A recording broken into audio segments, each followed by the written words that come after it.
اللهم صل على سيدنا محمد وآل سيدنا محمد الله وبارك. السلام عليكم ورحمة الله وبركاته. رجعت لكم بوصفة المعمول. عملت المعمول بالشكلين. الشكل هذا الشكل بالبستاكيو الفستق الحلبي،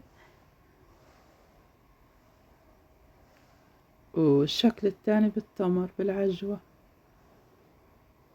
خليكم معاي خطوة خطوة. طبعا طلع الطعم، بتمنيتكم تكونوا معي تدوقوه. هذه بالتمر،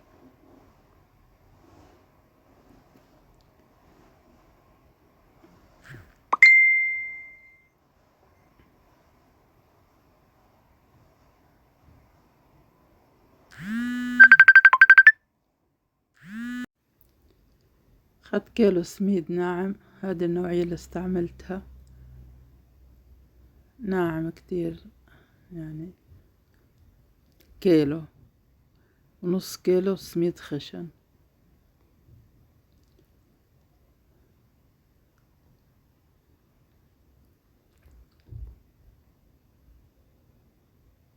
خلطتهم في بعض.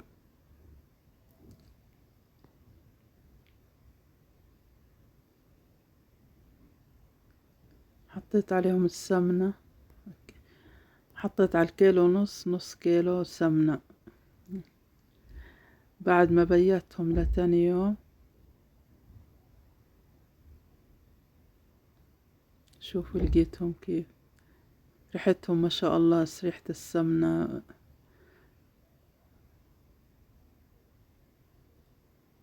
عطيت شوية هيك نص كوباية دقيق طحين عادي، حركته معاهم. والله أنا متذكرة صورت هالسمنة لما حطيتها. مش سكر ناعم، محلب مستكة مضروبة مع السكر، محلب، رشة ملح.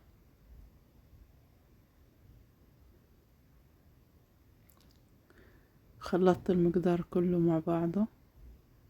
شوفوا طرية، يعني السمنة بدأت تسخن في ايدي، طرية العجينة، لسه ما حطيت عليها شي.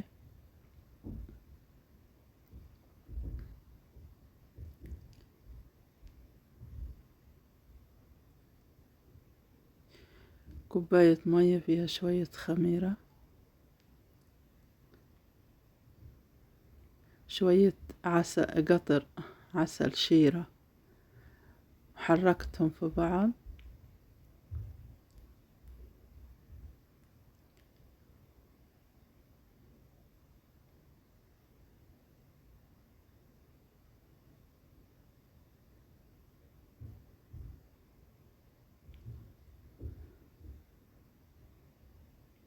ياريت لو أول مرة بتتابعوني تعملوا لي اشتراك للقناة، وما تنسوا لايك للفيديو.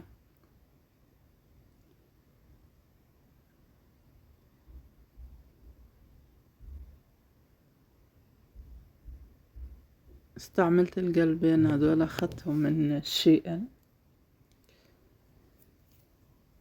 لازم نحط فيهم زيت، وزيت زيتون بالذات، لأن الزيت العادي بيعمل ريحة مع الوقت. نقعهم شوية في الزيت. سبحان الله، الخشب بيشرب الزيت، بعدين بتلاقيه نقص نزل تحت. أخذت كيلو عجوة، حطيت عليهم محلب مطحون، شوية زبدة سايحة، سمنة، زبدة مش سمنة، لأن السمنة حطيتها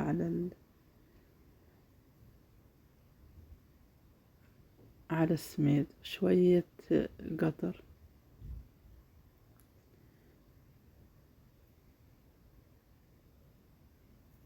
وعجنتهم. هنا شوية فستق، حطيت عليهم شوية سمنة،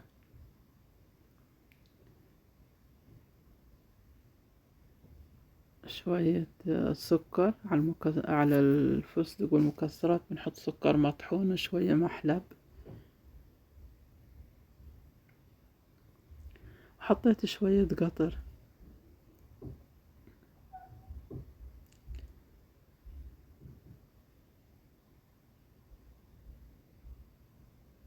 شايفينها كيف بتلم، يعني مش صعبة.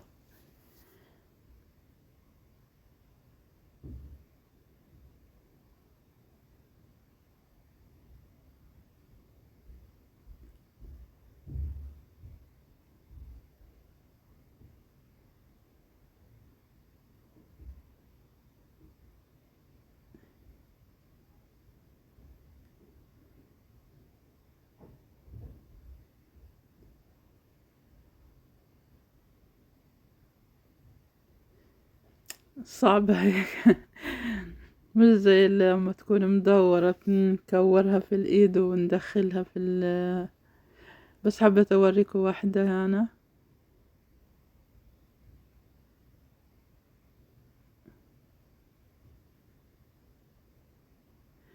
طرفها بدها تنظيف.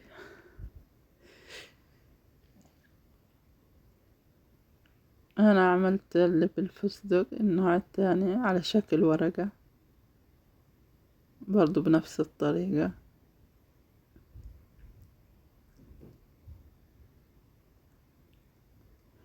سكرتهم.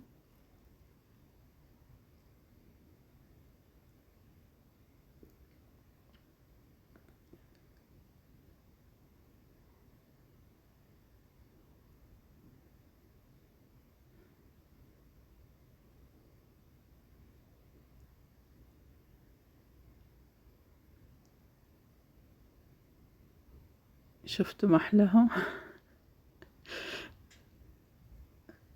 أول مرة استعملهم القوالب هدول أنا، مش زي القالب المدور الكعك اللي عندنا.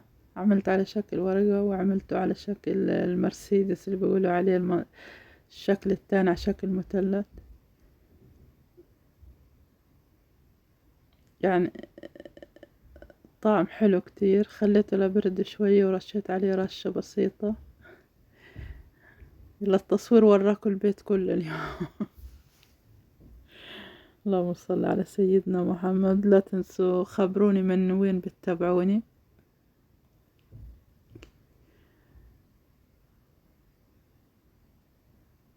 نزلت عليها شوية سكر.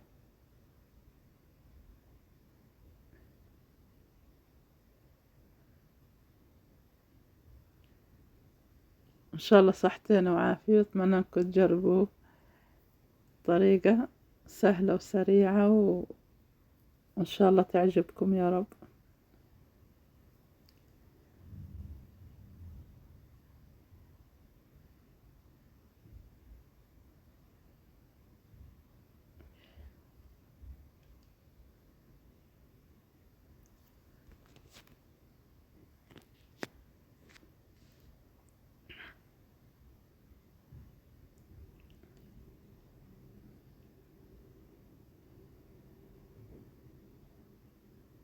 هيك كانت النتيجة. ان شاء الله كل عام طيبين.